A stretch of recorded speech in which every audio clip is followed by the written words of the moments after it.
Assalamualaikum warahmatullahi wabarakatuh. Innal hamdalillah nahmaduhu wa nasta'inuhu wa nastaghfiruh wa na'udzu billahi min shururi anfusina wa min sayyiati a'malina. Man yahdihillahu fala mudilla lahu wa man yudlil fala hadiya lahu. Wa ashhadu an la ilaha illallah wahdahu la syarika lah wa ashhadu anna Muhammadan 'abduhu wa rasuluh. Amma ba'd. Fa inna asdaqal hadithi kitabullah wa khairal hadi hadi Muhammadin sallallahu alaihi wasallam wa syarral umuri muhdatsatuha wa kullu muhdatsatin bid'ah wa kullu bid'atin dhalalah wa kullu dhalalatin finnar. Alhamdulillah, pertama sekali kita bersyukur pada Allah Subhanahu Wa Taala dapat kita bertemu pada pagi ini untuk membincangkan satu tajuk iaitu konsep tauqifi dan ijtihadi dalam zikir dan doa. Okey, tuan-tuan dan puan-puan, para jemaah sekalian, pertama sekali kita memang digalakkan untuk berzikir, kita digalakkan untuk berdoa, dan hadis yang masyhur menjelaskan bahawa doa huwal ibadah. Doa itu adalah ibadah. Doa itu merupakan ibadah. Lebih kurang dengan satu hadis lain yang mengatakan al-hajju arafah. Lebih kurang haji itu adalah arafah. Dalam erti kata, perkara yang paling penting dalam haji adalah wukuf di arafah. Begitu juga perkara yang paling penting dalam ibadah adalah kita berdoa, memanjatkan permintaan kita, mengangkat permintaan kita kepada Allah Subhanahu wa Taala.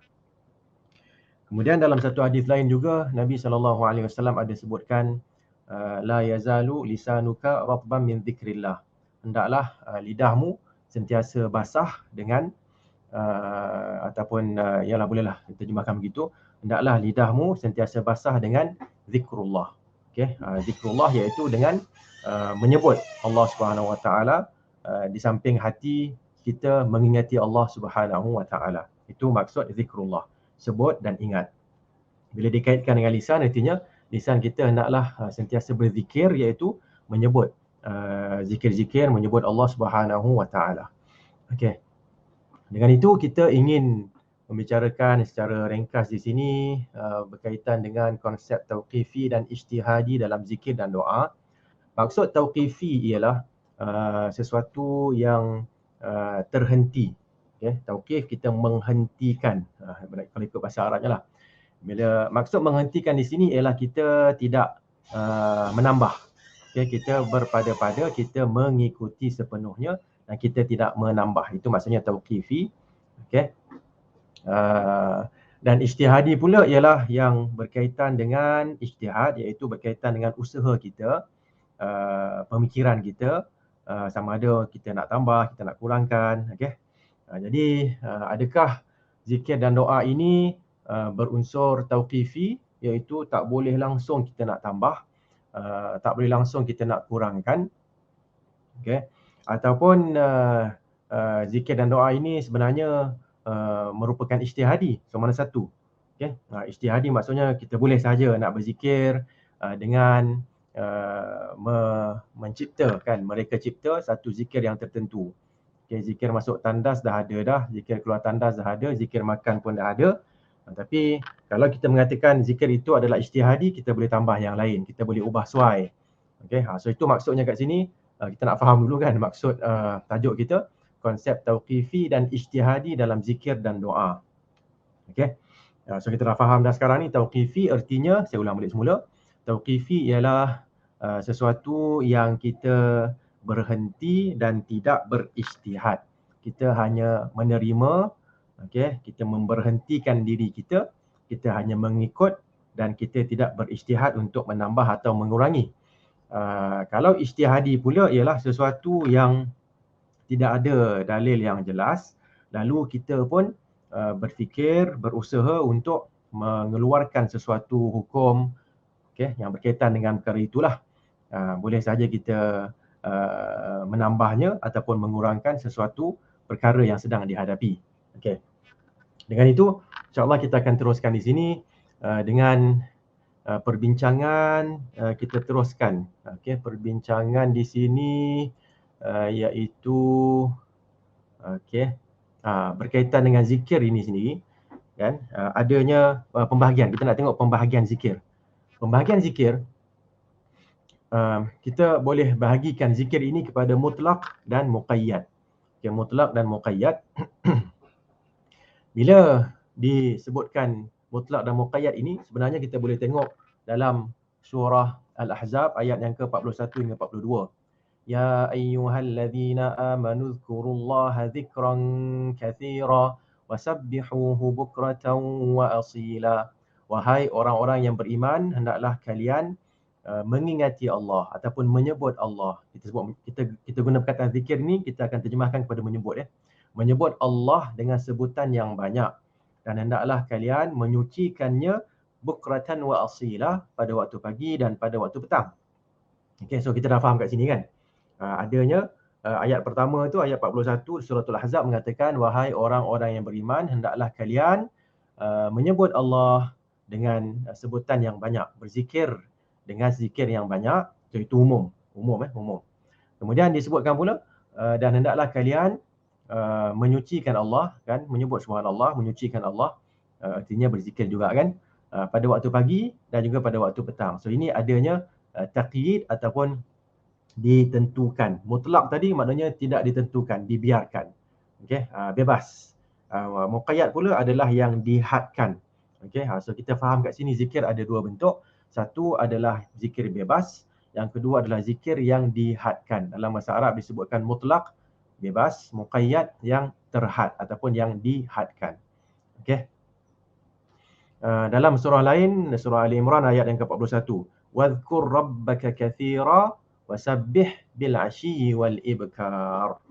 Okey, dan hendaklah kamu menyebut Tuhanmu dengan banyak dan juga menyucikannya, okey, pada waktu petang dan pada waktu pagi.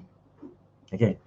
Dengan itu kita faham secara ringkas bahawa zikir yang mutlak, zikir yang bebas adalah zikir yang tidak dihadkan pada zaman, pada waktu, tempat ataupun keadaan. Zikir yang tidak dihadkan pada waktu, tempat dan keadaan. Okey. Dengan itu sebaliknya lah kan. Sebaliknya zikir yang muqayyad adalah yang dihadkan dengan waktu, tempat dan keadaan. Okey. Baik, sekarang ni kita nak tengok juga, sebelum kita teruskan, kita nak tengok satu hadis yang Aisyah radhiyallahu anha sebutkan dalam riwayat Muslim, bahawa kana Nabi sallallahu alaihi wasallam yadhkurullaha ala kulli ahyanih. Bahawa Nabi sallallahu alaihi wasallam dahulu beliau ataupun baginda sering menyebut Allah dalam semua keadaan. Okey. Dengan itu kita fahamlah kat sini kan. Merangkumilah dua-dua sekali tu, merangkumi yang mutlak dan juga yang muqayyad. Seterusnya kita nak faham juga kat sini bahawa zikir ini sama ada yang mutlak dan yang muqayyad adalah sesuatu yang digalakkan dalam Islam. Dalam suratul Ahzab juga ayat yang ke-35, wadh-dhakirinallaha katsiran wadh-dhakirati a'addallahu lahum maghfiratan wa ajran 'azima. Lelaki muslim kan, lelaki yang menyebut Allah dengan banyak, wanita yang menyebut Allah dengan banyak, Allah sediakan untuk mereka pengampunan dan pahala yang besar. Pengampunan dan pahala yang besar. Dalam suratul Anfal 45 pula, wadhkurullaha katsiran la'allakum tuflihun. Dan hendaklah kalian menyebut Allah dengan banyak, semoga kalian berjaya. Okay? Saya kira itu sebagai mukaddimah kat sini. Okay, saya kira itu sebagai mukaddimah kat sini. Seterusnya kita nak tengok sekarang ni kan, antara zikir yang muqayyad dengan zikir yang mutlak ini kan, ada tak perbezaan? Okey. Jawapannya ialah zikir yang muqayyad maksudnya zikir yang terhad. Zikir yang terhad ataupun yang dihadkan. Kalau ada perkataan lain boleh beritahu saya. Saya guna perkataan itu dulu. Zikir yang dihadkan ataupun yang terhad, okey, ataupun bahasa Arabnya disebut muqayyad, iaitu yang dihadkan dengan masa, tempat atau keadaan, okey, ataupun yang dihadkan dengan bentuk bacaan yang tertentu, bilangan yang tertentu. Itu termasuklah sekali kat sini. Yang tadi kita sebut 3 tambah lagi 2 kan.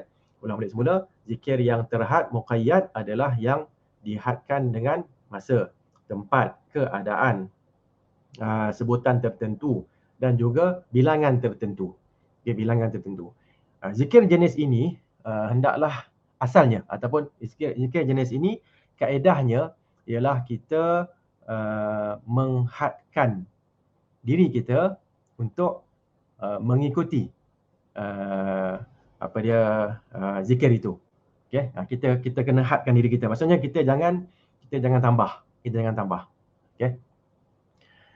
So kerana apa? Kerana dia adalah zikir yang terhad dan zikir yang telah pun ditentukan dengan sesuatu bentuk kan, ataupun suatu tempat, suatu keadaan dengan bilangan. Okey. Contohnya adalah zikir-zikir selepas solat. Okey, zikir selepas solat, astagfirullah, astagfirullah, astagfirullah 3 kali. Kita kata 3 kali ni sikitlah ustaz kan. Saya ni kan tengah cuti ni ustaz, saya nak tambah jadi 30 lah ustaz. Okey, 3 dia bukannya saya nak tambah kosong kat belakang ustaz. Okey. Azkarun naum, zikir untuk tidur kan.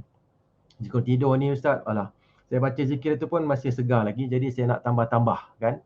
Nak tambah, nak menjadikan beberapa zikir lain sebagai zikir tidur. Okay, zikir pagi dan petang pun sama juga kan. So kita nak tambah-tambah kat situ kan. Kita nak buat dia panggil apa? Inovasi kat situ.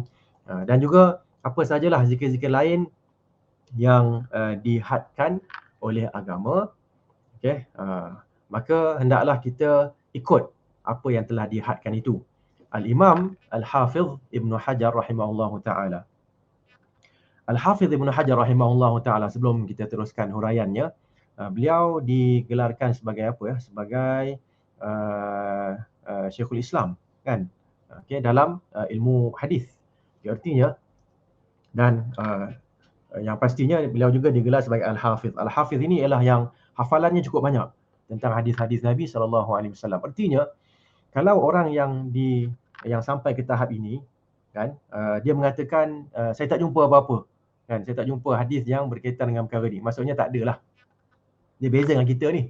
Kita ni baru dapat PhD kan, baru dapat master, baru habis apa dia panggil ni, degree, baru dapat apa sebelum tu apa dia panggil lah, bawah degree, diploma kan.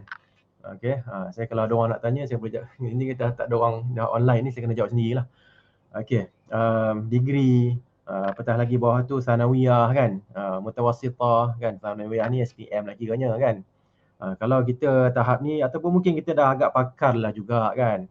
Tapi kalau melihat kepada hafalan kita tentang Quran, tentang hadis Nabi tu masih lagi jauh daripada para ulama ni.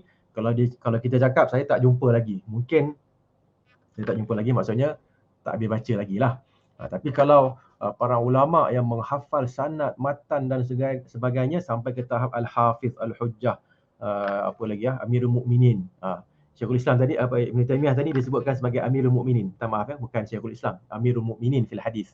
Jadi dia adalah pemimpin umat Islam dalam bidang hadis. Artinya hafalan dia banyak sangat, yang dia tak hafal tu mungkin yang tak jumpa tu sikit sangat. Okey.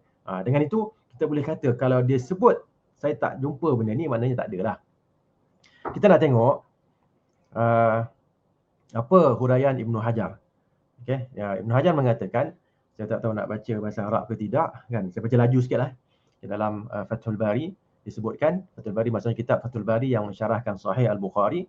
Ibn Hajar mengatakan wastunbita min hadha anna mura'at al-adad al-makhsus fil adhkari mu'tabarah. Dia kata istimbatnya daripada perkara ini, okey, huraian yang ni sedang huraikan itulah bahawa al-adad al-makhsus. Adad ini artinya bilangan. Bilangan yang dikhususkan, yang dihadkan. Okay, dalam zikir-zikir adalah mu'tabarah, adalah mu'tabarah ni perkataan lain bahasa kita mu'tamad lah kot. Adalah mu'tamad ataupun adalah diambil kira. Okay, diambil kira. Kemudian beliau meneruskan, wa illa lakana yumkinu an yuqala lahum adhifu laha at-tahlila 33. وقد كان بعض العلماء يقول إن الأعداد الواردة كالذكر عقب الصلوات إذا رتب عليها ثواب مخصوص فزاد الآتي بها على العدد المذكور لا يحصل له ذلك الثواب المخصوص لاحتمال أن يكون لتلك الأعداد حكمة لاحتمال أن يكون لتلك الأعداد حكمة وخاصية تفوض بمجاوزة ذلك العدد. Okay. So maksudnya kat sini ringkasannya ialah ringkasannya ialah apa yang boleh diistimbatkan ialah mengambil kira bilangan yang dikhususkan dalam zikir itu adalah sesuatu yang diterima.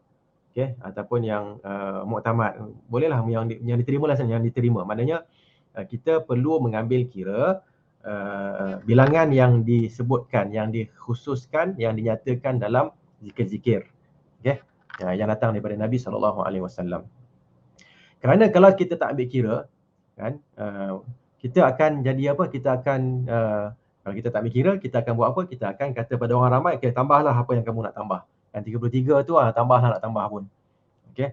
Dan para ulama mengatakan, Ibn Hajar sebut sebahagian para ulama mengatakan zikir-zikir yang dinyatakan untuk yang dikhususkan untuk lepas solat, kan, yang ada dinyatakan pahala yang tertentu, orang yang menambah daripada bilangan yang dinyatakan, okay, dia tidak akan mendapat pahala yang dinyatakan. Okay. Kenapa? Kerana ada kemungkinan maksud di situ adalah maksud di situ adalah bilangan itu mempunyai fadilat yang tertentu. Jadi kalau kita tak sampai bilangan tu, tak dikira. Kalau kita kata saya nak tambah, saya 33 saya tak puas hati, saya nak 330, kan. Jadi dengan tambahan itu pun tak dikira juga. Okey. So ini adalah ungkapan oleh Al-Imam Ibn Hajar rahimahullahu taala. Baik. Okey, saya nak pilih sikit kat sini apa huraian daripada siapa.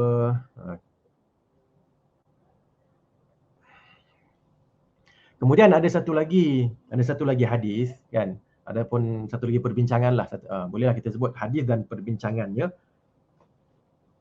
iaitu tentang satu hadis yang disebutkan sesiapa yang menyebut la ilaha illallah man qala hina yusbihu wa hina yumsi subhanallahi wa bihamdihi mi'ata marrah lam ya'ti ahadun yawmal qiyamati bi afdala mimma ja'a bihi illa ahadun qala mithla ma qala aw zada alaihi. Okey. Maksudnya siapa yang sebut subhanallah wa bihamdi 100 kali, pada hari kiamat nanti tak ada orang yang lebih afdal daripada amalan dia kecuali orang yang sebut sepertinya subhanallah wa bihamdi 100 kali ataupun tambah. Okey. So kat sini ustaz ni ada ni hadis yang kata boleh tambah ni, kan. Okay, so Imam Nawawi rahimahullahu taala mengatakan dalam syarah Sahih Muslim, beliau mengatakan qauluhu sallallahu alaihi wasallam fi man qala fi yaumin la ilaha illallah wahdahu la syarika lah lahul mulku wa lahul hamdu wa huwa ala kulli syai'in qadir mi'ata marrah lam ya'ti ahadun bi afdala mimma ja'a bihi illa ahadun amila aktsara min dhalik. Okay, so dibawa satu riwayat lain mengatakan siapa yang sebut la ilaha illallah wahdahu la syarika lah lahul mulku wa lahul hamdu wa huwa ala kulli syai'in qadir 100 kali, tidak ada orang yang dikira lebih afdal daripadanya kecuali orang yang sebut sepertinya ataupun yang menambah lebih lagi daripada itu. Okey. Al-Imam Nawawi mengatakan hadza fihi dalilun ala annahu law qala hadha at-tahlil akthara min 100 marratin fil yawm kana lahu hadha al-ajr al-madhkur fil hadith ala al-100 wa yakunu thawabun akhar ala az-ziyadah. وليس هذا من الحدود التي نهى عن اعتدائها ومجاوزة أعدادها ataupun nuhi عن اعتدائها ومجاوزة أعدادها وأن زيادتها لا فضل فيها أو تبطلها كزيادة في عدد الطهارة وعدد ركعات الصلاة. Okay. So Imam Nawawi dia nak sebutkan di sini, dia kata perkara ini, hadis ini merupakan dalil kalau seseorang itu menyebut tahlil ni la ilaha illallah wahdahu la syarika lah, itu namanya tahlil, artinya perkataan la ilaha illallah, kan. Okey, 100 kali dan 100 kali dalam satu hari, dia akan dapat pahala yang dinyatakan dalam hadis ini. Okey. Kemudian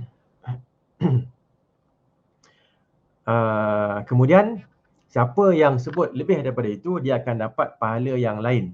Dia akan dapat pahala yang lain untuk tambahan. Okay. So maksudnya sekarang ni siapa yang sebut 100 dia dapat pahala. Siapa yang sebut lebih daripada tu dia dapat pahala yang lain, tambah, plus. Okey, dia tambah. Okey, siapa dapat siapa yang sebut 100, dia adalah orang yang ada orang kata apa ni? Afdal, dia adalah yang terbaik. Okey, dia akan dapat yang tu. Kalau dia tambah pula, dia akan dapat plus lagi, tambah lagi. Okey. Sekarang ni, ini bukannya, Imam Nawawi sebut, ini bukannya bermaksud, ataupun ini tidak termaksud dalam larangan untuk menambah. Okey. Ini tidak bermaksud dalam larangan untuk menambah ataupun tak termasuk dalam perbincangan sesuatu perkara itu dibatalkan sekiranya kita tambah. Okey. Contohnya apa? Contohnya, kalau kita ambil wuduk kan, kita tambah kan, kita sampai kat sini kan, sampai dekat mana ni, siku, lepas tu kita tambah alang-alang sampai siku, sampai ke lengan lah ustaz kan, sampai ke bahu kita lah masuk, dengan ketiak ni masuk semua sekali. Okey. Jadi itu sebenarnya ada larangan. Okay, kemudian tambah solat kan, kita nak solat 4 rakaat, kata 4 sikit lah ustaz kan, kita nak tambah lagi ustaz kan, masa banyak ni ustaz kan, cuti lah bulan ni kan, budak-budak pun balik kampung kan, kita nak tambah kan. So daripada tambah 4 rakaat jadilah tambah sikit lagi 2 rakaat ke.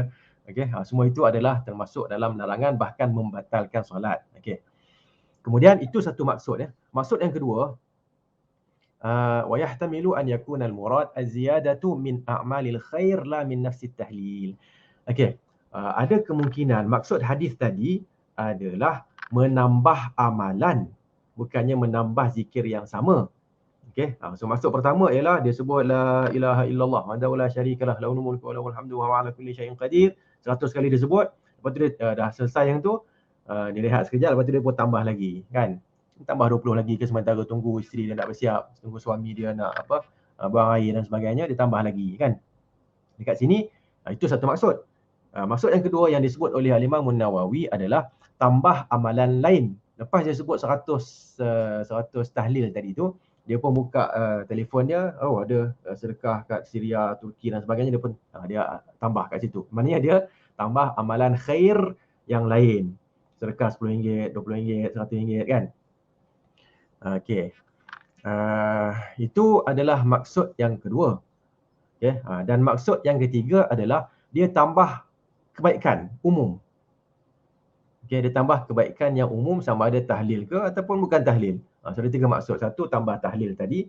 Yang kedua, tambah amalan yang bukan tahlil. Yang ketiga, tambah tahlil ataupun tambah yang lain. Okay. Al-Imam Nawawi mengatakan wa hadzal ihtimalu azharu wallahu a'lam. Okay, Al-Imam Nawawi mengatakan ihtimal yang ketiga itu adalah lebih apa? Lebih zahir. Maknanya dia seolah-olah Imam Nawawi kata yang ketiga itulah yang saya terima. Maknanya tambah tu tambah umum. Okay. Sama ada dia tambah tahlil tadi ataupun dia tambah amalan lain. Okay. So dengan itu kita nak buat satu rumusan terlebih dahulu. Kan rumusan ringkas kat sini. Sambil-sambil saya tengok jam ni. Kita habis dalam 12-5 minit insyaAllah. Rumusan ringkas ialah zikir ada 2 jenis. Zikir yang mutlak dan zikir yang muqayyad. Zikir yang bebas dan zikir yang dihadkan. Okay, zikir yang bebas ini dia tak ada bilangan yang tertentu kan. Siapa-siapa digalakkan untuk zikir, sebut Allah, menyebut Allah Subhanahu Wa Taala, mengingati Allah Subhanahu Wa Taala mengikut kemampuannya. Zikir yang muqayyad pula, yang dihadkan, kaedah utama adalah dia ikut.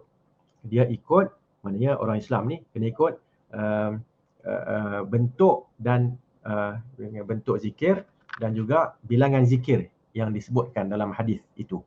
Okey, dalam sesuatu hadis. Okey. Kalau subhanallahi wa bihamdih mi'ah kan. Disebutlah subhanallah wa bihamdih, subhanallah wa bihamdih sampailah 100. Okey, kalau disebut tahlil yang tadi itu la ilaha illallah wahdahu la syarikalah lahul mulku wa lahul hamdu wa huwa ala kulli syai'in qadir. Okey. 100. Dia pun hendaklah apa? Sebutkan 100. Okey. Dan kalau dia dah sebut yang itu, kemudian dia nak tambah, maka tidak ada masalah. Okey. So dia ikut dulu, bilangan tu dia ikut dulu, kemudian dia nak tambah. Tambahan ini sebenarnya dia akan masuk dalam zikir yang mutlak balik semula. Okey, zikir yang tertentu kita dah buat. Kan?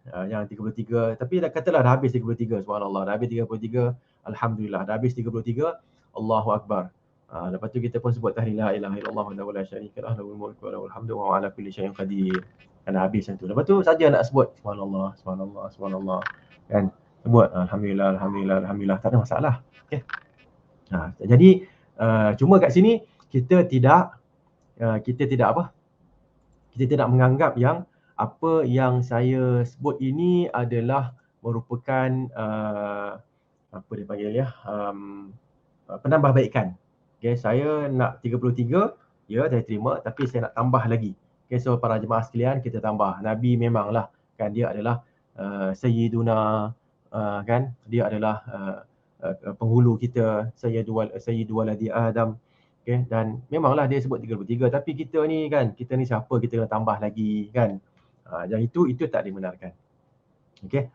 Alang-alang kita dah sebut Sayyiduna, kita nak tengok pula satu lagi perbincangan kat sini adalah menambah ungkapan, menambah sebutan. Yang tadi tu adalah lebih kepada kita menambah bilangan kan, menambah bilangan. Okay, sekarang ni kita nak tengok pula, kita nak tambah lafaz. Okay, so boleh tak kita menambah lafaz Sayyiduna? Kan Nabi SAW pun dah sebutkan, ana sayyidu waladi Adam yaumal qiyamah wa awwalu man yanshaqqu anhu al-qabr wa awwalu syafi'in wa awwalu musyaffa'. Aku adalah penghulu, aku adalah sayyid, penghulu kepada seluruh anak Adam pada hari kiamat khususnya, dan aku adalah orang pertama yang akan terbelah kuburnya, dan akulah orang pertama yang akan meminta syafaat dan diterima syafaatnya. Hadis riwayat Al-Imam Muslim. Okay. So memang jelaslah Nabi Muhammad adalah Sayyiduna, itu tak ada masalah kan. Tapi kita nak isunya sekarang ni, kita nak masukkan perkataan Sayyiduna dalam lafaz-lafaz zikir kan. Sebelum tu kita tengok juga, adakah perkataan Sayyid ini boleh digunakan untuk orang lain? Kadang-kadang nanti takut ada orang kata Sayyid ni adalah Rasulullah sahaja kan. Kalau Rasulullah sahaja, maknanya mungkin boleh juga beri pada anak dia. Kita pun tengok, ada cari hadis, jumpa hadis Nabi SAW bila Nabi bersama dengan Al-Hasan, cucunya kan, anak kepada Ali dan Fatimah, Nabi berkata, inna bani hadha sayyid, sesungguhnya anakku ini adalah seorang penghulu. Maknanya ketua lah kan. Sayyid ni bahasa kita penghulu, ketua. Okay. So maksudnya boleh untuk keluarga Nabi. Sebab tu kadang-kadang sekarang ni kita sebut kadang-kadang ada perkataan sayyid kan yang digunakan untuk keluarga Nabi SAW. Okay. Boleh ke tak boleh? Tak ada masalah, insya-Allah. Kemudian kalau gitu Ustaz, untuk orang lain boleh tak? Untuk orang lain, Nabi SAW sebutkan apabila Sa'ad bin Mu'adh radhiyallahu anhu datang, okay, rasanya dalam masa tu dia datang dalam keadaan agak dia panggil apa? Cedera sedikit kan. So apa Nabi sebut? Qumu ila sayyidikum. Hadis Bukhari dan Muslim. Bangunlah kepada sayyid kalian. Sayyid iaitu apa? Penghulu kalian, ketua kalian. Okey. So boleh sahaja kan. Seseorang yang menjadi ketua, boleh je kita mengatakan hadza sayyiduna. Kan dia adalah sayyiduna, iaitu ketua kami. Baik. Selain daripada itu kan, adakah sayyid ini boleh digunakan untuk orang yang ialah keturunannya tidaklah keturunan yang mulia kan. Okey. Jadi macam mana? Boleh ke tak boleh? Umar bin Al-Khattab radhiyallahu anhu telah berkata, Abu Bakrin sayyiduna wa a'taqa sayyidana, yakni Bilal ibn Rabah. Hadis riwayat Al-Imam Al-Bukhari. Abu Bakar adalah sayyid kami. Abu Bakar adalah apa? Penghulu kami, ketua kami. Okay, dan beliau telah pun membebaskan ketua kami, iaitu penghulu kami. Siapa yang dimaksudkan? Bilal bin Rabah. Dan kita sedia maklum Bilal bin Rabah bukan di kalangan Arab, beliau di kalangan orang Habasyah, orang Afrika berkulit hitam. Namun Umar radhiyallahu anhu mengatakan Abu Bakar adalah ketua kami yang telah pun membebaskan ketua kami, iaitu Bilal. Okay. So boleh sahaja sebenarnya kita menggunakan perkataan sayyid ini kepada orang yang hebat kan dalam masyarakat, tak ada masalah yang tu. Okey. Kemudian ada satu hadis lain daripada hadis Abdullah bin Syakhir radhiyallahu anhu, katanya ittalaqtu fi wafdi Bani Amir ila Rasulillah sallallahu alaihi wasallam faqulna anta sayyiduna. Kami telah pergi dalam rombongan Bani Amir, kabilah Bani Amir kepada Rasulullah sallallahu alaihi wasallam dan kami telah berkata anta sayyiduna, engkaulah penghulu kami. Maknanya pada Rasulullah kan. So Nabi jawab as-sayyidu Allah, as-sayyidullah. Okey, penghulu ataupun ketua yang sebenarnya adalah Allah. Lalu kami pun berkata qulna wa afdaluna fadla wa a'zamu ma tawla ay syarafan wa ghina. Okay. Kalau begitu engkaulah yang paling afdal, yang paling orang kata apa, utama di kalangan kami. Engkaulah yang paling a'zam, yang paling hebat, yang paling apa dia panggil lah, agung kan di kalangan kami dari sudut kemuliaan. Faqala, lalu Nabi pun berkata qulu biqaulikum aw ba'dhi qaulikum wala yastajriyannakumus syaitan. Okey. Nabi jawab, okey, sebutlah dengan sebahagian yang kamu sebut ataupun dengan sebutan kamu itu. Sebutlah dengan apa yang kamu sebut tu ataupun sebahagian daripadanya. Tapi jangan sampai syaitan mengganggu kalian. Okey, jangan sampai syaitan menarik kalian kan, menarik kepada kesilapan yang besarlah. Okey, apa maksud kat sini? Maksud kat sini ialah janganlah seperti yang disebutkan oleh Al-Imam Syekh Ibn Utsaimin rahimahullahu taala. Beliau mengatakan Nabi sallallahu alaihi wasallam tidak melarang kabilah Bani Amir, rombongan kabilah Bani Amir tadi untuk menyebut anta sayyiduna. Okay, Nabi benarkan. Okey, dan Nabi sebutkan kamu boleh sebut apa yang kamu sebut ataupun sebahagian daripadanya. Tapi yang Nabi larang ialah jangan, tapi kena ingat apa yang Nabi larang ialah jangan sampai syaitan menarik kalian, okey, menarik kalian untuk terjerumus dalam satu masalah.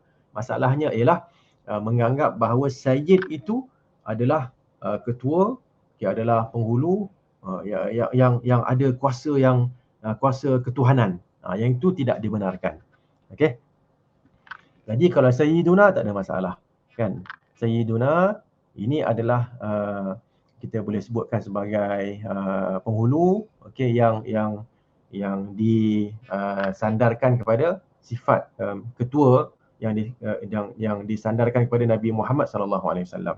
Tapi kalau as-sayyid kan kita nak sebut okey yang paling hebat sekali, paling adalah Rasulullah, itu kena hati-hati kerana sebenarnya yang paling hebat sekali yang merupakan ketua penghulu sebenar-benarnya adalah Allah Subhanahu wa taala. Okey. Agaknya kat sini selesai ungkapan ataupun huraian Ibnu Utsaimin. Kalau nak bagi faham lagi, dia seolah-olah contohnya macam kita sebut Al-Malik, raja.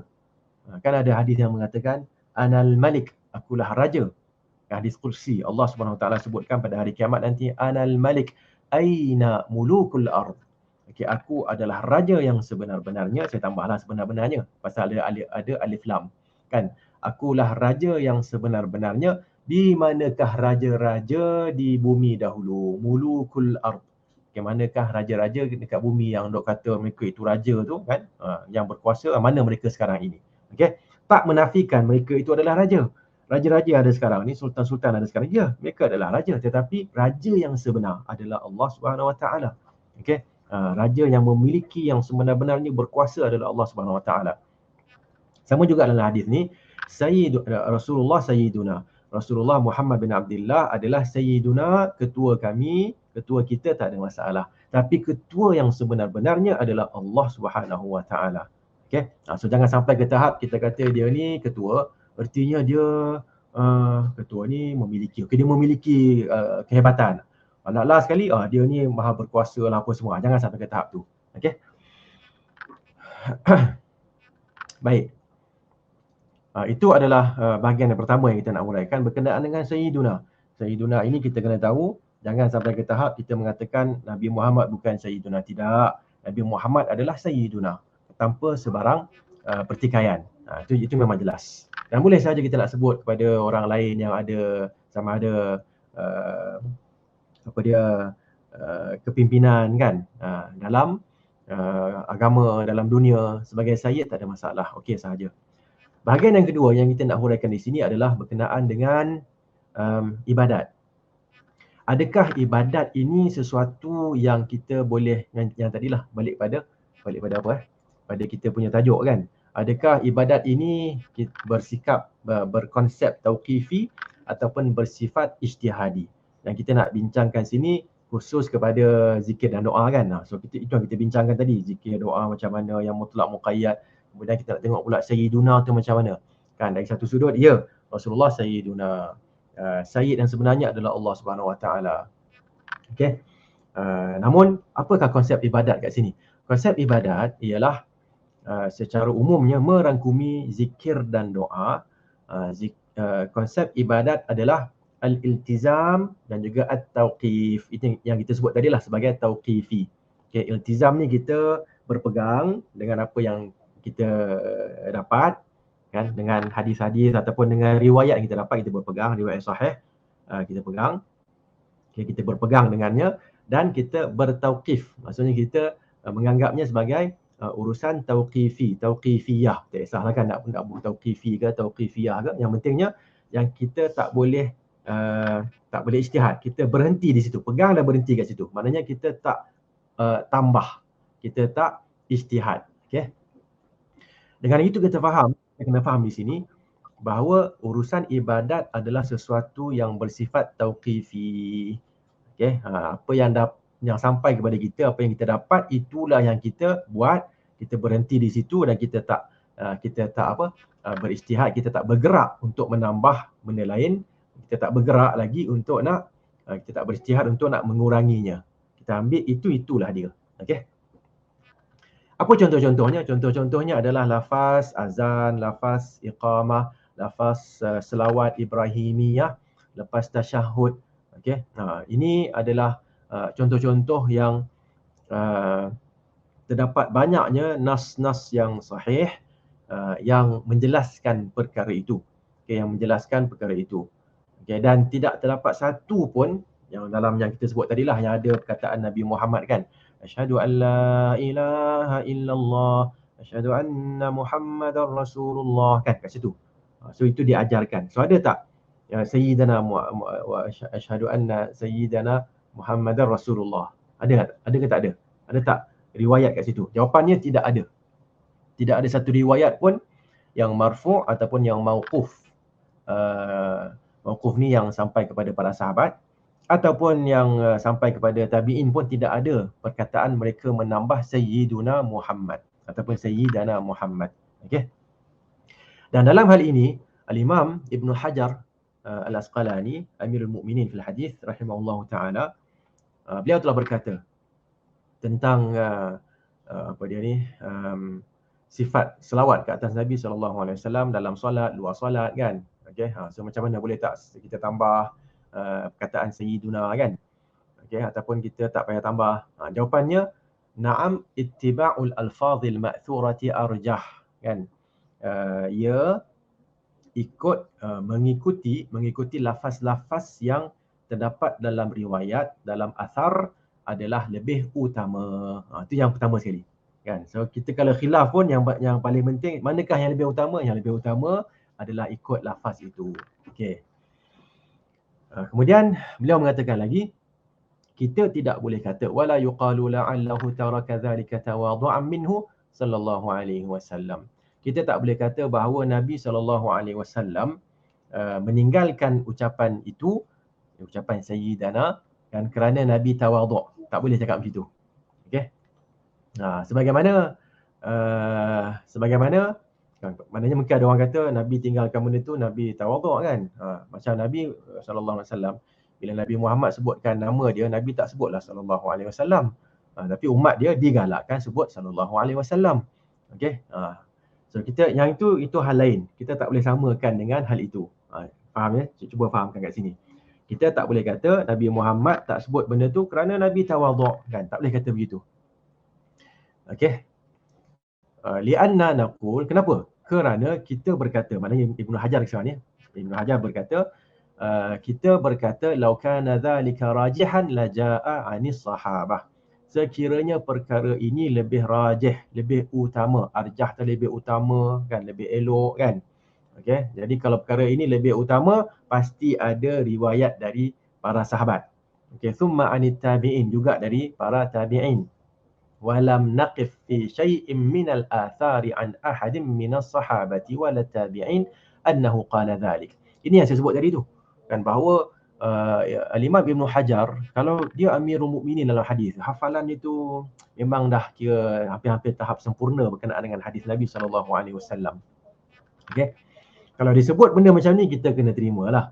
Iaitu apa dia? Walam naqif, dan kita tak jumpa fi syai'in minal athar, dalam mana-mana asar, mana-mana riwayat daripada seorang pun di kalangan sahabat maupun tabi'in bahawa dia telah berkata demikian. Dia telah menambah perkataan Sayyiduna. Tak ada.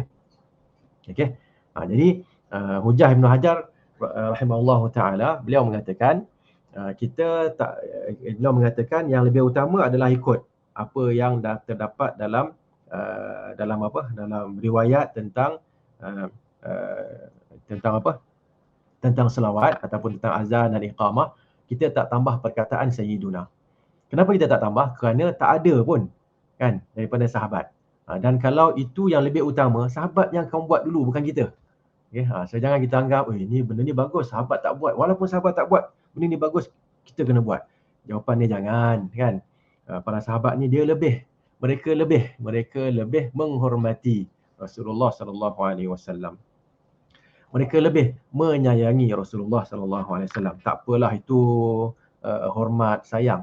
Yang ketiga, mereka lebih berilmu tentang agama Nabi Muhammad sallallahu alaihi wasallam, kan? Okey. Tiba-tiba kita mengatakan walaupun mereka tak buat, kita nak buat. Maksudnya apa? Maksudnya kita lah yang lebih, bukan sahabat yang lebih. So kita nak jelaskan di sini para jemaah sekalian bahawa para sahabat, kalau mereka tak tahu itu yang lebih utama, mereka akan buat. Okey. Jadi Ibn Hajar yang merupakan pakar dalam hadis sehingga digelar sebagai Amirul Mukminin, beliau mengatakan walam naqif fi syai'in minal athari an ahadin minas sahabati wala tabi'in annahu qala dhalik. Tak ada pun dalam satu riwayat daripada sahabat dan tabi'in salah seorang daripada mereka berkata demikian, iaitu menyebut Sayyidana. Okey. Ma'a kathrati ma warada anhum min dhalik, walaupun banyak mereka maknanya berselawat ke atas Nabi Muhammad sallallahu alaihi wasallam banyak dalam ungkapan mereka. Jadi dia bagi satu contoh, kan? Sahabat tak ada, tabi'in tak ada. Sekarang ni dia pergi kepada Al-Imam Syafi'i. Wa hadzal Imam Syafi'i a'la Allah darajatahu wa huwa min aktsarin nasi ta'ziman lin-nabi sallallahu alaihi wasallam. Bagi satu contoh, iaitu berkenaan dengan Al-Imam Syafi'i rahimahullahu taala, semoga Allah meninggikan darajatnya, dan beliau adalah orang yang antara ulama yang memang mengagungkan, yang banyak mengagungkan, yang amat mengagungkan Nabi SAW. Apa Imam Syafi'i buat? Imam Syafi'i telah berkata dalam pendahuluan kitabnya, okey, Allahumma salli ala Muhammad. Okey, sampailah ke akhirnya. Okey. So antaranya dia sebut kullama zakarahu zakirun wa kullama ghafala an dzikrihil ghafilun. Jadi lepas tu Ibn Hajar kata ini mungkin Imam Syafi'i istinbat daripada hadis yang membawa hadis yang menjelaskan subhanallahi adada khalqihi, berkenaan zikir yang berganda tu. Okey. So kat sini apa yang Imam Ibn Hajar nak sebutkan ialah Imam Syafi'i sebut Allahumma salli ala Muhammad. Imam Syafi'i tak sebut Allahumma salli ala Sayyidina Muhammad. Okey. Kemudian Al-Qadhi Iyad juga dalam kitabnya Asy-Syifa berkenaan dengan selawat telah menukilkan banyak riwayat daripada kumpulan para sahabat tabi'in. Tak ada satu pun dalam riwayat itu yang mengatakan Sayyiduna. Okay. Jadi Ibn Hajar kata wal gharadu anna kulla man dzakara al-mas'alata min al-fuqaha'i qatibatan lam yaqa' fi kalami ahad minhum Sayyiduna. Okay. Apa yang saya nak uraikan, Ibn Hajar apa yang saya nak uraikan di sini adalah para fuqaha, para ahli fiqh yang menguraikan perkara ini, selawatkan ke atas Nabi SAW, tak sebut langsung kan Sayyiduna, tak ada sebut. Okey. Dan beliau tambah lagi, walau kanat hadhihi ziyadatu mandubatan ma khafiyat alaihim kullihim hatta aghfaluha. Sekiranya perkara ini Sekiranya perkara ini adalah sesuatu yang disunatkan, okey, ataupun yang digalakkan, perkara ini tidak akan tersembunyi daripada mereka. Maknanya dia orang semua tak tahu, tiba-tiba kita di zaman apa? Era Malaysia Madani ni kita tahu kan. Tak boleh lah macam tu kan. Okey. Wal khairu kulluhu fil ittiba' wallahu a'lam. Kemudian Ibnu Hajar rahimahullahu taala ataupun saya ulang balik semula, sekiranya perkara ini, sekiranya tambahan ini, perkataan Sayyiduna adalah sesuatu yang mendubah, sesuatu yang mustahabah, yang mustahab ataupun digalakkan, perkara ini tidak akan, sekiranya digalakkan, perkara ini tidak akan tersembunyi daripada mereka, kan, sampai mereka pun tak tahu langsung benda ni kan.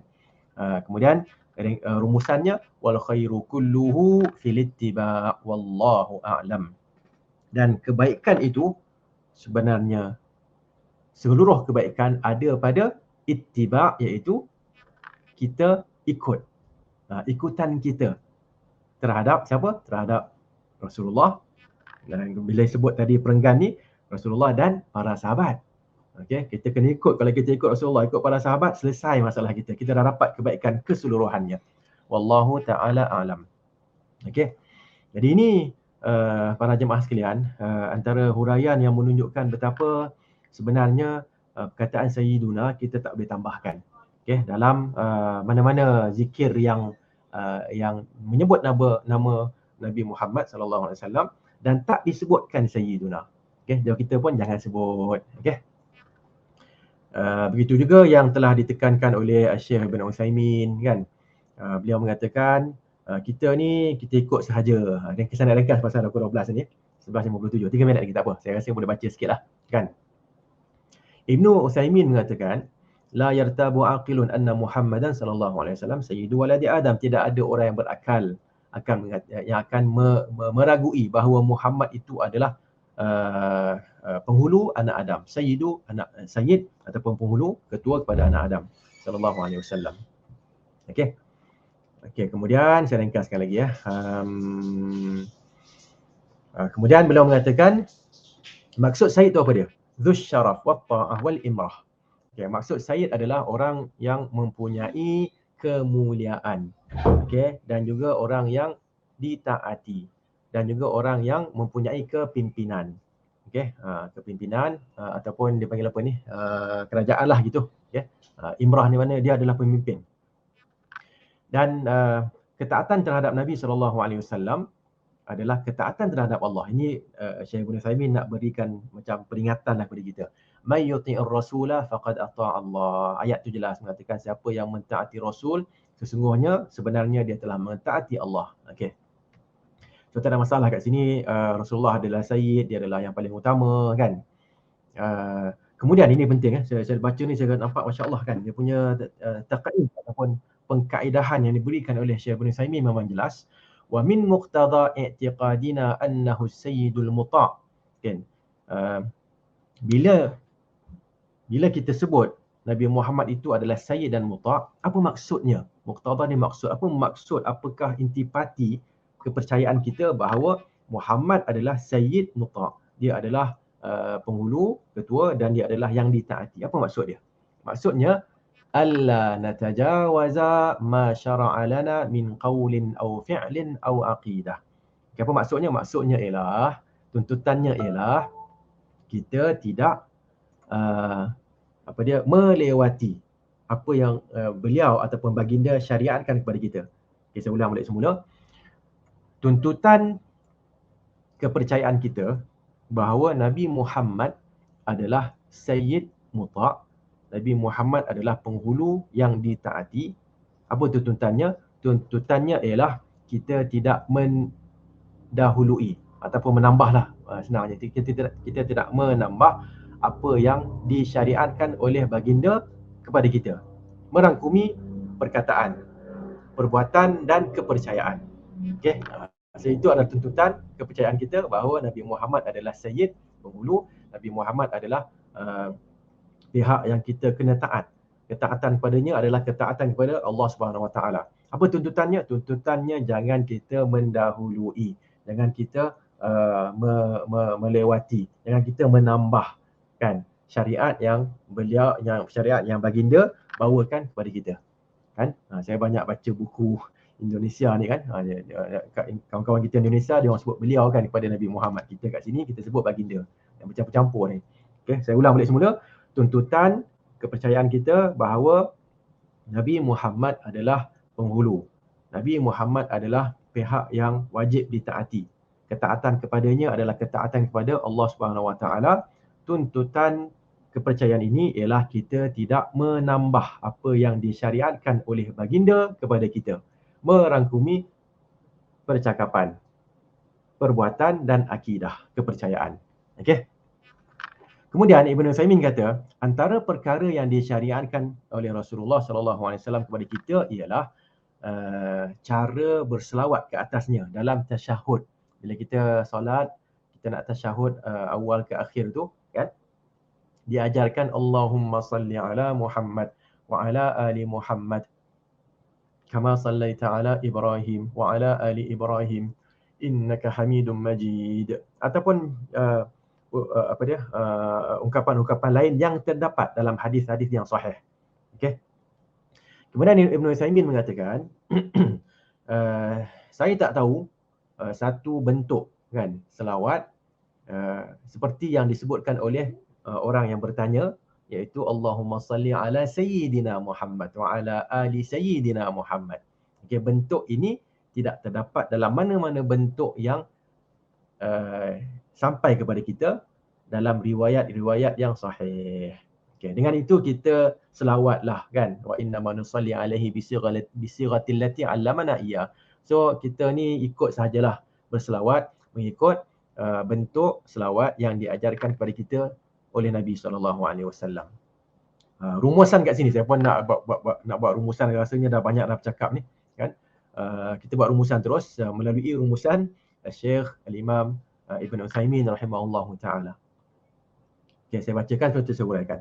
Wa bihadhil munasabah awaddu an unabbiha ila anna kulla insanin yu'minu bi anna Muhammadan sallallahu alaihi wasallam sayyiduna fa inna muqtada hadzal iman alla yatajawaza al-insanu ma syara'ah wa alla yanqusa anhu fala yabtadi'u fi dinillahi ma laysa minhu wa la yanqusu min dinillahi ma huwa minhu fa inna hadha huwa haqiqatu siyadati allati hiya min haqqin nabiy sallallahu alaihi wasallam alaina.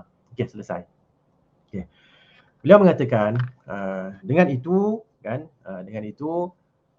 saya ingin menjelaskan bahawa semua orang yang beriman bahawa Nabi Muhammad adalah Sayyiduna, adalah penghulu kita semua kan, maka tuntutan keimanan ini ialah orang itu tidak boleh melangkau ataupun melewati apa yang disyariatkan oleh Nabi Muhammad SAW. Nabi Muhammad dah bagi, kita nak tajawaz, maksudnya kita nak melangkau lebih lagi daripada itu kan.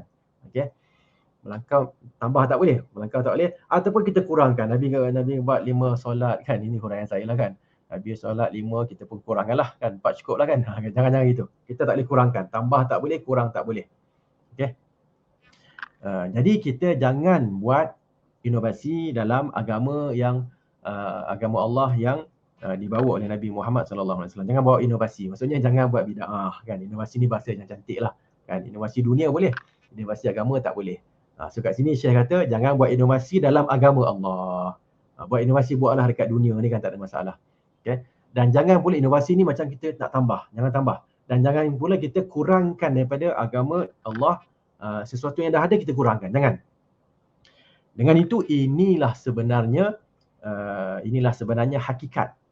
Okay, apa dia? As-siyadah, hakikat kepenghuluan, hakikat sifat penghulu, sifat sayyid dan penghulu kepada Nabi Muhammad. Okay, yang ada pada Nabi Muhammad SAW.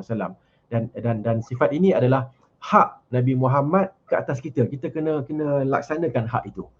Okay, iaitu mempercayai Nabi Muhammad adalah sayyiduna, adalah penghulu kita. Dengan itu apa yang dia bawa itu terimalah, jangan tambah-tambah. Okey. So bila kita kata terima dan jangan tambah-tambah ni, artinya walaupun orang tambah janganlah kita tambah. Kerana jawapan yang sebenarnya kalau kita tambah tu dah jadi kita tak menghormati baginda sallallahu alaihi wasallam. Okey. Saya kira jelas perkara ini dan saya nak tutup dengan satu riwayat lah satu riwayat bahawa seorang lelaki datang kepada Al-Imam Malik rahimahullahu taala. Beliau mengatakan lelaki itu dia mengatakan dia nak ihram kan, dia nak buat ihram daripada masjid Nabi sallallahu alaihi wasallam. Okey. Kemudian Imam Malik kata jangan kan. Janganlah kamu berihram dari masjid Nabi ini. Okey. Tak apalah, saya ceritakan dulu tentang saya ceritakan mengikut apa yang saya faham ataupun saya ingatlah kan.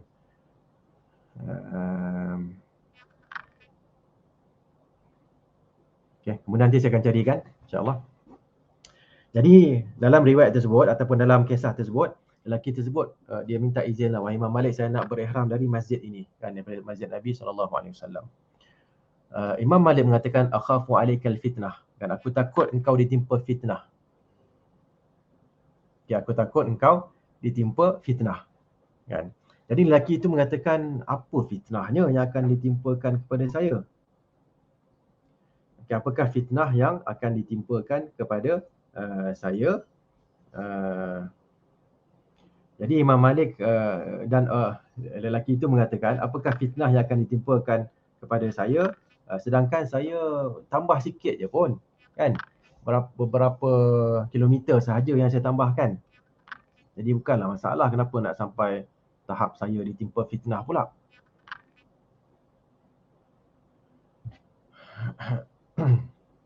Okay.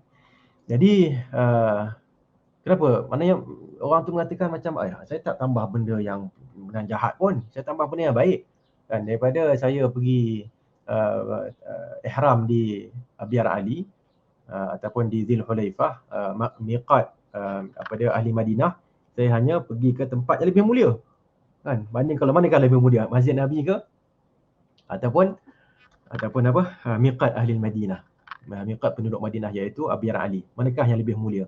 Jawapannya ialah memang jelas kan, Masjid Nabi lebih mulia. Tapi Imam Malik kata aku takut engkau ditimpa fitnah. Jadi orang tersebut kan tak faham, kata apa pula fitnahnya? Saya buat saya buat kat sini je, saya ihram kat sini je, tempat yang lebih mulia. So Imam Malik menjawab dengan firman Allah Subhanahu wa taala, "Falyahdharil ladzina yukhalifuna an amrihi an tusibahum fitnatun aw yusibahum adzabun alim." Okey, surah An-Nur ayat yang ke-63, bahagian akhirnya lah.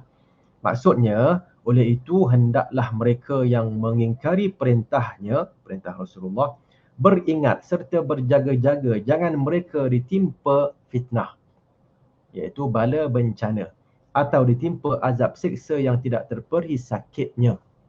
Lalu Imam Malik mengatakan, apakah fitnah yang lebih besar daripada engkau menyalahi sunnah Nabi SAW. Okay, riwayat ini dengan maksud. Kemudian nanti saya akan cari dan saya akan postkan dekat dalam Facebook saya bila saya jumpa nanti. So itulah dia kiranya rumusan daripada apa yang kita bincangkan di sini. Memang kita akan jumpa para ulama berkata macam itu, macam ini kan. Tapi kalau dah jelas perkara itu dalam hadis Nabi, dah dinyatakan oleh para ulama yang lebih tinggi ilmunya, khususnya kalau yang berkaitan dengan hadis dan sunnah Nabi SAW, maka kita pun ikut sahajalah apa yang terdapat dalam hadis Nabi, terdapat dalam sunnah Nabi SAW. Banyaklah kan benda ni, memang kalau nak diuraikan lebih panjang lagi. Mungkin saya nak last tambah dengan 1-2 contoh lah. Macam Al-Imam Ibn Hajar rahimahullahu ta'ala, dalam buku saya ada sebutkan, buku tentang Ramadan itu, Ramadan pun dah dekat dah ni. Beliau mengatakan bid'ahil munkarah, di antara bid'ah yang munkar adalah yang dilakukan oleh sebahagian manusia di zaman kita ini, zaman Ibn Hajar lah kan, iaitu mereka meletakkan tanda untuk untuk menahan diri daripada bersahur, maksudnya untuk imsak itu kan, nahwa sulusai sa'ah, lebih kurang pada 2/3 jam maknanya berapa minit lah. Cuma saya lupa sekarang sama ada sulus sa'ah ataupun sulusai. Saya ingat saya sulusai lah kan. Lebih kurang 2/3 jam. 2/3 jam ni tahu apa tak? 40 minit. Betul? 20 kan. Kalau kita kata sulus pun cukup lah. Sulus tu maknanya 1/3 jam iaitu 20 minit.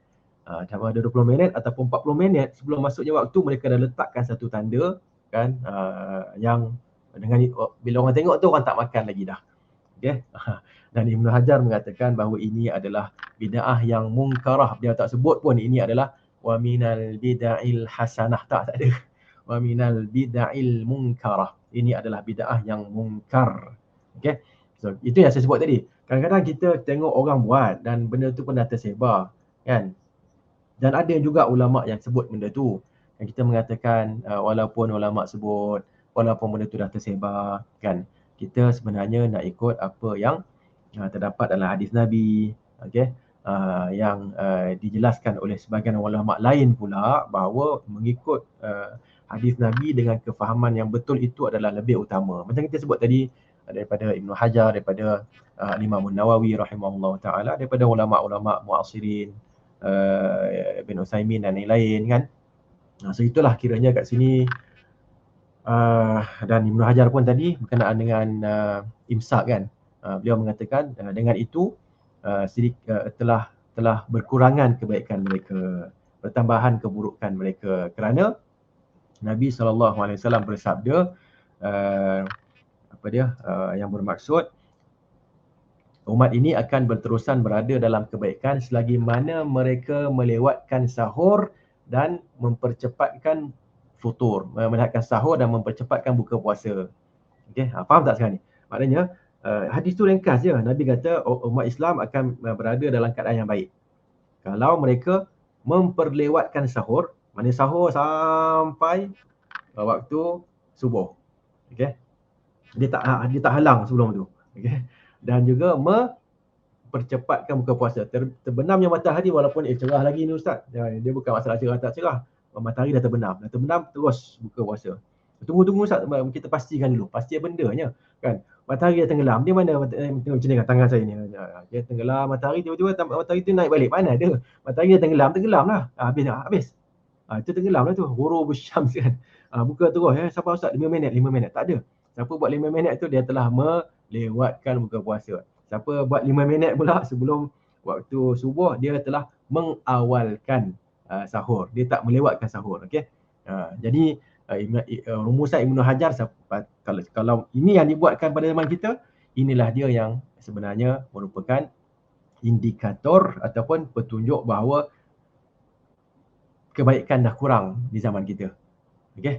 So itulah saja ringkasan kat sini. Saya rasa saya boleh tangguh kat sini terlebih dahulu. Kalau ada soalan silakan. Tengok sekarang ni macam tak ada soalan. Okey Pak Ustaz, bagaimana kita nak pastikan zikir yang telah ditetapkan pada waktu, tempat dan lainnya dan zikir bebas? Jawapannya ialah kita tengoklah dalam buku-buku yang dinyatakan oleh para ulama. Ada tak buku-buku kat sini? Kalau ada saya tunjuklah kan. Contohnya zikir-zikir pagi petang tu kan, dia ada sebut pagi, petang. Man qala hina asbaha, siapa yang sebut pada waktu pagi. Man qala hina amsa, kan, siapa yang sebut waktu petang. Okey, dan siapa yang apa lagi yang sebut idza akhadta madja'aka, apabila kamu pergi ke tempat tidur kamu. Okey, itu semua tu adalah tempat lah, waktu dan tempat. Bila masuk waktu malam, bila dengar azan kan, itu semua adalah zikir-zikir yang ada tempatnya. Zikir yang umum ni contohnya afdaluz zikri la ilaha illallah. Zikir yang terbaik adalah la ilaha illallah. Sekarang ni saya sedang duduk kat sini, saya sedang duduk, anda semua pun para jemaah pun sedang duduk juga. Sekarang ni kita ada ni waktu solat apa? Belum lagi kan. Kita pun tak masuk bilik air. Kita pun ni bebas, kita sedang bebas. Kan, saya nak tidur boleh, saya nak bercakap pun boleh kan. Sekarang ni apakah zikir yang saya nak sebut? Sebutlah zikir apa pun. Okay, subhanallah walhamdulillah wa la ilaha illallah wallahu akbar. Kalimatani khafifatani ala lisan habibatani ila rahman. Dua kalimat yang mudah untuk lisan cakap dan juga berat timbangannya di akhirat nanti. Apa dia? Subhanallah wa bihamdih, subhanallahil azim. Ini adalah bebas. Nabi tak kata sebut ini bila nampak bulan yang mengambang. Okay, sebut ini bila nampak anak bulan. Okay. So kita pun bebaslah. Itu maksudnya. Caranya memanglah kena buka buku. Buku yang terbaik adalah buku yang ringkas adalah Hisnul Muslim. Hisnul Muslim biasa ada dekat-dekat saya ni, tapi bila nak cari dia tak jumpa sangat. Ya.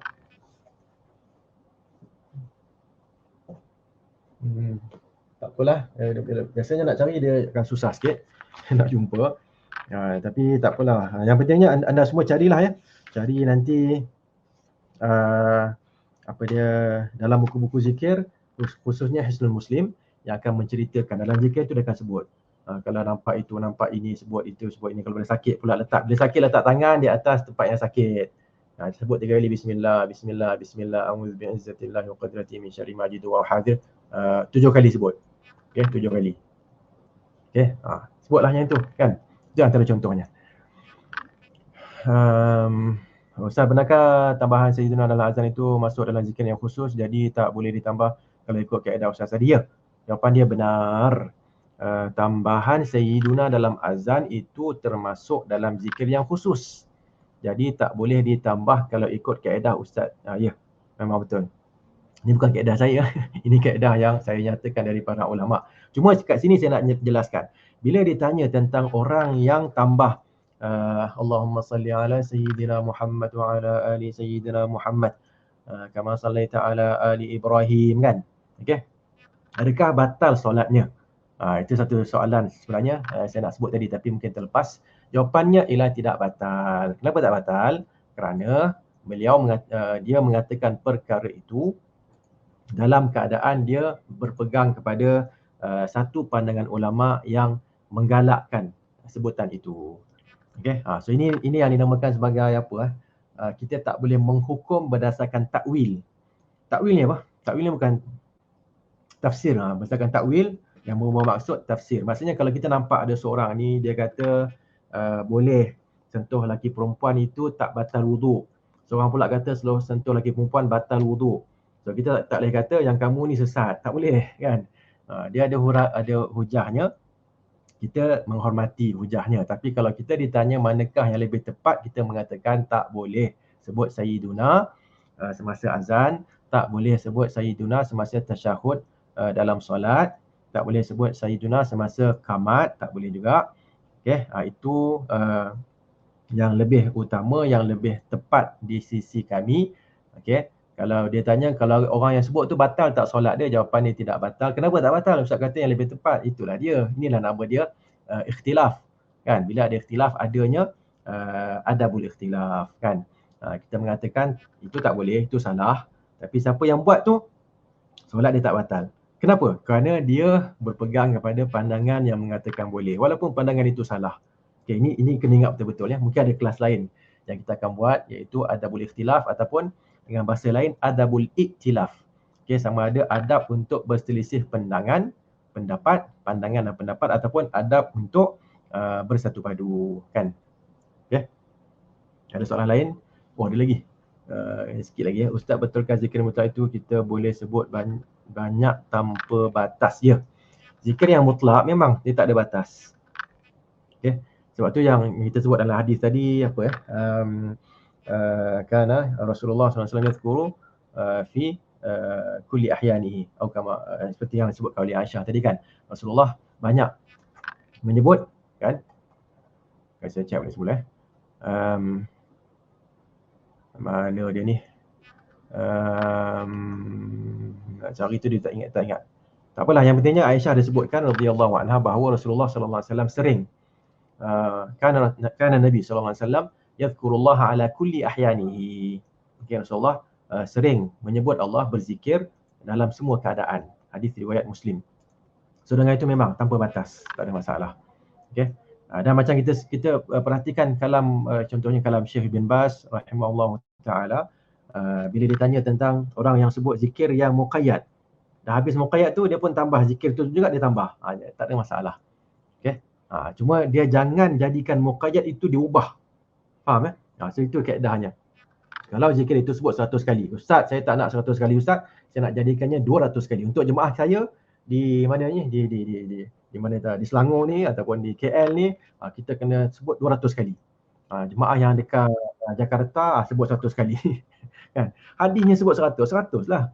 Kan? Dah habis 100, ustaz saya nak zikir lagi ustaz, ada tak zikir lain? Kita pun sebut, okey, sebutkan subhanallah wa bihamdi subhanallahil azim. Alamak ustaz tak hafal lah ustaz. Boleh tak saya ulang balik zikir yang saya hafal tadi? Tak ada masalah. Okey, itu maksudnya. Ada lagi soalan? Kalau ustaz mau minta diri kita okey. Okey, saya rasa saya nak kena minta diri dulu kan. Ingatkan soalan ni. Kalau saya nak minta diri dulu kerana saya nak kena ambil anak saya yang pukul 12.30 ni. So jazakumullahu khairan wa barakallahu fikum. Semoga apa yang diuraikan tadi dapat membentuk satu kefahaman kepada kita. Dan tak ada masalah ya. Kita sebenarnya kita boleh berkhilaf, tak ada masalah. Kita boleh juga menyatakan pandangan kita, tak ada masalah. Tetapi kalaupun kita mempunyai satu pandangan dan pandangan itu tidak sesuai kan untuk dinyatakan, boleh je kita ambil pandangan tu, tetapi kita jangan sampaikan kepada orang ramai. Contohnya kalau ada pandangan yang mengatakan okey boleh sebut Sayyidina kan, sebab kita pun sebut juga okey, kita tak ada masalah, ada ulama sekian-sekian mengatakan begini. Okey, itu pandangan saya. Kalau nak sebut itu boleh, tapi kena tambah sikit kata walaupun begitu para jemaah sekalian kan, walaupun ini pandangan saya dan saya tidak menasihatkan ataupun saya menasihatkan agar anda semua jangan azan guna azan ni. Ya ustaz, tapi ustaz kata boleh. Saya kata boleh, tapi pandangan ini adalah pandangan minoriti. Kalau kita buat yang ni, orang akan marah, orang akan ingat kita ni Syiah pula kan. Okey. So jangan sebut yang tu. Kan? So itu adalah dipanggil adab dalam berfatwa pula. Adab dalam memberi hukum. Okay, adab dalam memberi hukum. Itu satu perkara yang lain.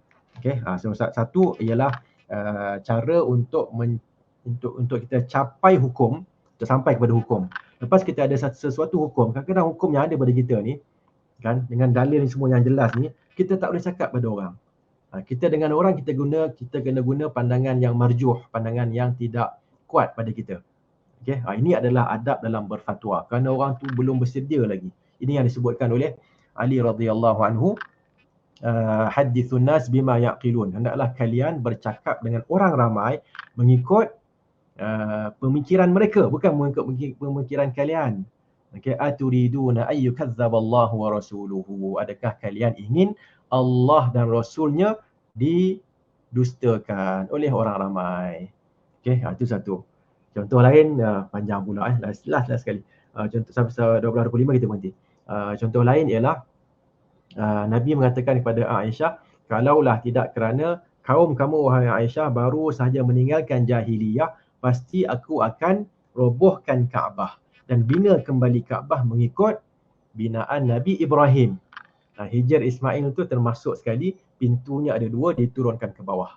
Tapi kalau aku buat yang itu, apa jadi? Ulama kita uraikan kalau Nabi Muhammad buat yang itu, orang akan ingat Nabi Muhammad nak tunjukkan kuasanya pada Kaabah. Okey. So dengan itu, siapa yang ada kuasa pada Kaabah, dia lah ada kuasa pada orang Arab.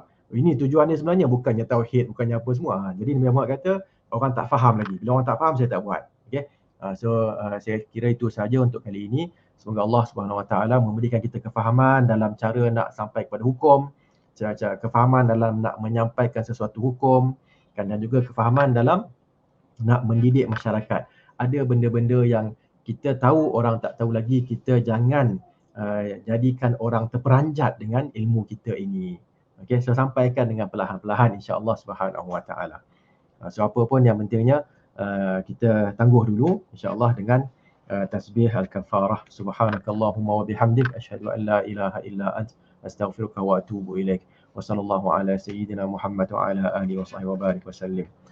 Wa akhiru da'wana alhamdulillahi rabbil alamin. Wassalamualaikum warahmatullahi wabarakatuh.